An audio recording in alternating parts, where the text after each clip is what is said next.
In a special episode of The Pour Over Today, we're diving into American views on the war in Gaza, including where Vice President Harris, RFK Jr., and former President Trump stand.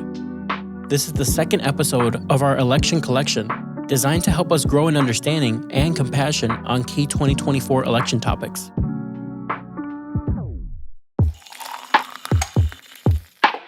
First, some background.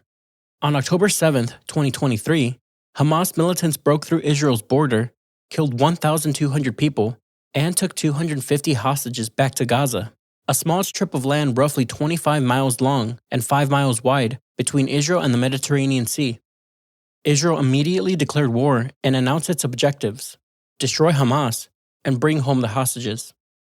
People around the world and across political persuasions condemned Hamas's October 7th terror attack.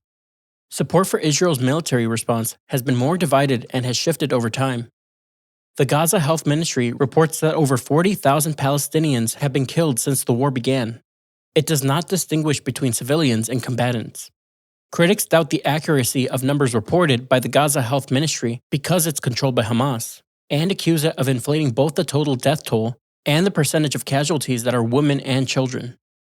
Israel says it has killed over 17,000 Hamas operatives. It does not report civilian casualties. We'll be back with what Republicans and Democrats say after a quick break. Sometimes it feels like money doesn't stretch very far these days, but when you sponsor a child through Compassion International, just $43 per month is crazy powerful. Sponsorship means education, clean water, healthy food, medical care, and most importantly, hope. Through local churches in the area, sponsored children build relationships with Jesus-loving adults who can offer the specific support kids need to thrive. Not sure where to start? Go to compassion.com/TPO or find the link in the show notes and search by birthday to see if there's a child with your birthday that needs a sponsor.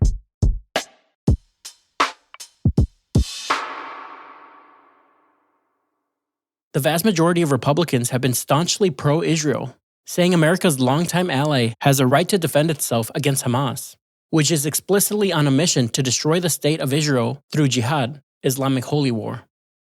Republicans largely blame the high civilian death toll on Hamas, citing the group's strategy of operating out of civilian locations such as hospitals and refugee camps. Democrats are more divided. From the onset, some progressives were critical of Israel, saying its mistreatment of Palestinians fueled the rise of Hamas. As the conflict has dragged on, Democrats have largely blamed Israel for the civilian deaths and humanitarian crisis in Gaza, causing an increasing number to condemn Israel and call for an immediate permanent ceasefire. Moderate Democrats tend to support Israel's continued effort to destroy Hamas, while urging it to take greater precautions to protect Palestinian life.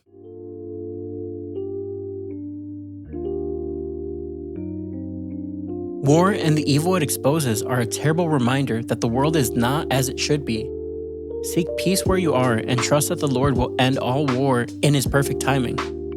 Romans 12:18-21 says, "If possible, as far as it depends on you, live at peace with everyone. Do not avenge yourselves, because it is written, 'Vengeance belongs to me. I will repay,' says the Lord.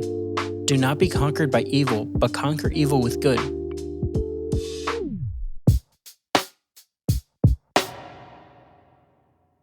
And now, candidate stances. Vice President Harris supports Israel's war in Gaza, but emphasizes the need to protect civilians. After meeting with Prime Minister Netanyahu in July 2024, she pledged unwavering commitment to Israel while also saying she would not be silent about Palestinian suffering. She and her husband, who is Jewish, have condemned the brutal terrorist organization Hamas. She also expressed empathy for pro-Palestinian student protesters. RFK Jr. supports Israel's war in Gaza and opposes a ceasefire, saying it would be used by Hamas to rebuild and then launch another surprise attack. He called Israel a moral nation forced into this war and said the U.S. president should be contacting leaders in Russia, Turkey, and Egypt to help Israel end Hamas. Former President Trump supports Israel's war in Gaza, but has said they need to quickly finish what they started, arguing Israel is losing the PR war by allowing the conflict to drag on. He says the attack never would have happened if he were president, citing the Middle East peace deal, the Abraham Accords, brokered while he was in office.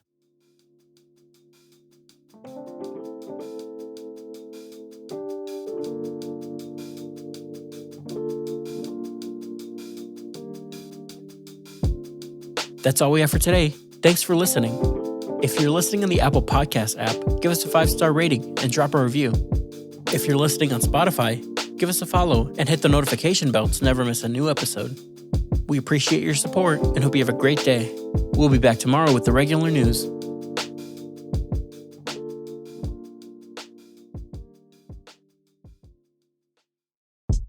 Hi, it's Kathleen from The Pour Over. Before we go today, I wanted to give you a book recommendation. Since some people have described The Pour Over as news for people who hate the news, even if the some people was me, we're recommending the fitting Politics for People Who Hate Politics by Denise Grace Gitchum to prepare ourselves as we aim to engage in politics in Christ's way, with countercultural love, integrity, and unity. Pick up your copy of Politics for People Who Hate Politics today with the link in our show notes.